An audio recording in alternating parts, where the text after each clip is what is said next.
स्वागत है आप सभी का आपके YouTube चैनल जीएस बाई गौरव जन्मेदा। आज मैंने इससे पहले जीएसटी का डाल दिया था वीडियो।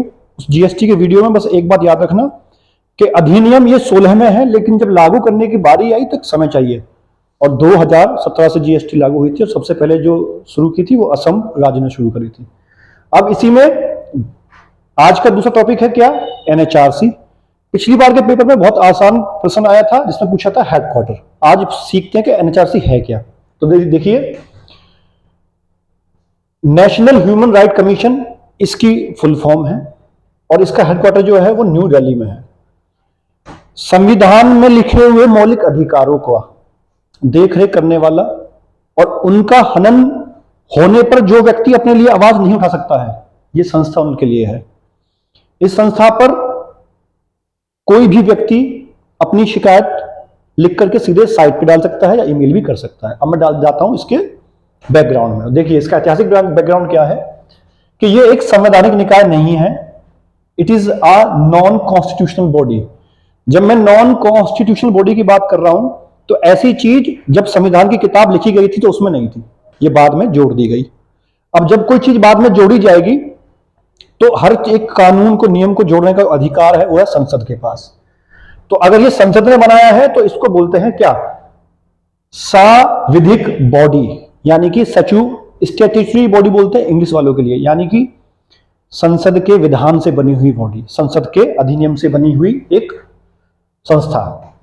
अब जब संसद के अधिनियम से है तो कब है, तो 28 सितंबर 1993 को राष्ट्रपति ने अध्यादेश जारी किया मानव अधिकार संरक्षण के लिए। मैं आपको बता दूं, मैं किसी मुद्दे पर नहीं जाऊंगा। ये मुद्दा उस समय कुछ, जिस समय की ये बात है उस समय देश में कुछ ऐसे भड़काव मुद्दे चल रहे थे जहां लोगों के साथ ना बहुत ज्यादा गलत चीजें हो रही थी। उस समय पर एक अध्यादेश जारी किया। जब ये अध्यादेश जारी किया तो ये राष्ट्रपति की शक्ति है कि वो किसी भी कानून को, अध्यादेश को जारी कर सकता है और वो 6 महीने तक रहेगा। ये हम जब संविधान पढ़ेंगे तब बताऊंगा। तो 28 सितंबर 1993 को अध्यादेश के द्वारा मानव अधिकार संरक्षण के बारे में चर्चा शुरू हुई। बाद में इसको संसद के दोनों सदनों ने पास करके 8 जनवरी 1994 को प्रेसिडेंट के साइन के बाद एनएचआरसी 1993 एक्ट बन गया। अब जब कोई चीज, जब प्रेसिडेंट साइन करता है उसके बाद ही एक्ट बनता है, उससे पहले तक वो एक विधेयक होता है और जिसपे संशोधन की प्रक्रिया के तहत लागू किया जाता है। उसके बाद जब उस पर संसद सदन में वोट होता है तब राष्ट्रपति के साइन के बाद कानून बनता है। ठीक है, आ जाइए। अब जब मैं कह रहा हूं कि ये संवैधानिक निकाय नहीं है तो आपने एक चीज नोट करी कि इस पूरे चार्ट में मैंने ये किस अनुच्छेद में है, किस भाग में है, नहीं लिखा। इसीलिए इसको बोलते हैं कि ये एक गैर संवैधानिक निकाय है। अब आते हैं बात पे कि इसका उद्देश्य क्या है। तो इसका उद्देश्य साफ है कि ह्यूमन राइट का संरक्षण, ह्यूमन राइट संरक्षण के लिए आयोग का गठन और राज्य मानव अधिकार आयोग का गठन और इनके लिए न्यायालय, ये 4 उद्देश्य से क्या बनाया गया था ये एक्ट, एनएचआरसी एक्ट 1993। सिर्फ राष्ट्रीय जब मैं बोलूंगा तो केंद्र स्तर पर। तो ये 4 इसके उद्देश्य थे। इन्हीं उद्देश्यों को आगे पूरा करेंगे और फिर मैं एक अगला वीडियो बनाऊंगा जिसमें राज्य मानव अधिकार आयोग के बारे में बताऊंगा। अब मैं आता हूं इसकी संरचना में। इसकी कंपोजिशन थोड़ी सी तीखी है लेकिन समझना, यह एक बहुसदस्यीय संस्था है, बहुत सारे लोग होते हैं और वो 2 हिस्सों में बांट रखा है मैंने। इसमें 6 तो हैं सदस्य जो पूर्णकालिक होते हैं और 7 हैं अतिरिक्त सदस्य। तो कुल कितने हो गए, कुल तो हो गए 13। अब 6 जो ये पूर्णकालिक है इनको आप परमानेंट भी समझ सकते हैं। क्या क्या है, तो एक अध्यक्ष और 5 सदस्य, कुल 6। अध्यक्ष जो होता है, अध्यक्ष के पद के लिए 2 चीज, या तो वो रिटायर्ड मुख्य न्यायाधीश हो उच्चतम न्यायालय का, या रिटायर्ड ही अन्य न्यायाधीश, क्योंकि आप देखेंगे उच्चतम न्यायालय में 1 मुख्य और 32 अन्य होते हैं, 33 न्यायाधीश होते हैं। तो या तो रिटायर्ड मुख्य न्यायाधीश हो या रिटायर्ड जो अन्य न्यायाधीश उनमें से कोई हो। एक हाई कोर्ट का रिटायर्ड मुख्य जज हो या अन्य जज हो, और एक ऐसा जज सुप्रीम कोर्ट में जो मुख्य न्यायाधीश के अलावा वर्तमान में कार्य कर रहा हो।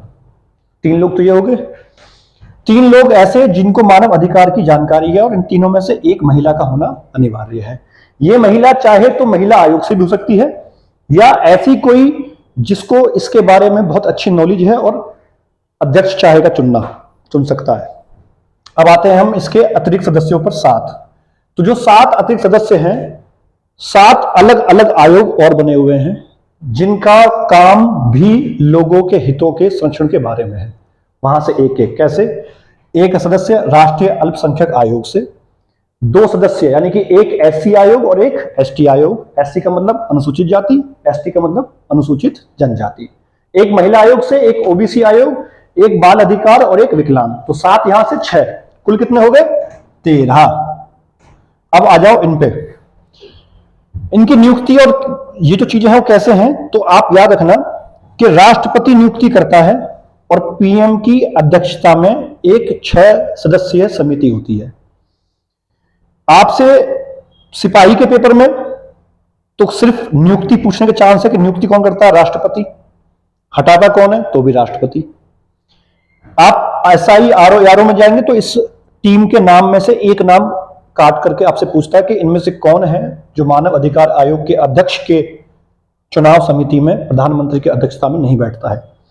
तो पहले तो हो गए एक पीएम, दूसरा लोकसभा के अध्यक्ष, तीसरा राज्यसभा के उपसभापति। मैंने यहां कहा है राज्यसभा के उपसभापति, ना कि सभापति। क्यों?